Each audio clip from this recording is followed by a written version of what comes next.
നമ്മുടെ Corsa automotive എന്ന സ്ഥാപനത്തിൻ്റെ പുതിയ ബ്രാഞ്ച് കോട്ടയത്ത് തുടങ്ങാൻ വേണ്ടിയിട്ട് നോക്കിയപ്പോഴത്തേക്ക് സ്റ്റീൽ സ്ട്രക്ചർ ചെയ്യണമെന്ന് നിർബന്ധമുണ്ടായിരുന്നു. അപ്പം അങ്ങനെയാണ് ബിൽഡയെ അപ്രോച്ച് ചെയ്യുന്നത്. അപ്പോൾ ആദ്യം തൊട്ടേ ഇവരുടെ ഡീലിങ്സ് എല്ലാം വളരെ നല്ലതായിരുന്നു.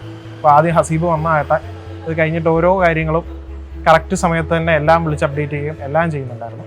പിന്നെ വർക്ക് പറഞ്ഞ ഡേറ്റിൽ തന്നെ തുടങ്ങി. അത് കഴിഞ്ഞിട്ടുള്ള ഓരോ അപ്ഡേറ്റ്സ് ആണെന്നുണ്ടെങ്കിൽ എല്ലാം കറക്റ്റ് ഓരോ സ്റ്റേജസ് ഇവർ കംപ്ലീറ്റ് ചെയ്യുന്നത് നേരത്തെ ഇവർ ആ പറഞ്ഞിരുന്ന ടൈമിൽ തന്നെ ആ ടൈം ഫ്രെയിം കറക്റ്റായിട്ട് മെയിൻറ്റെയിൻ ചെയ്തുകൊണ്ടായിരുന്നു ഇവർ എല്ലാം ചെയ്തത്. ഇപ്പം ഓൾമോസ്റ്റ് സ്ട്രക്ചറിൻ്റെ ഓൾമോസ്റ്റ് കംപ്ലീറ്റ് ആയിട്ടുണ്ട്.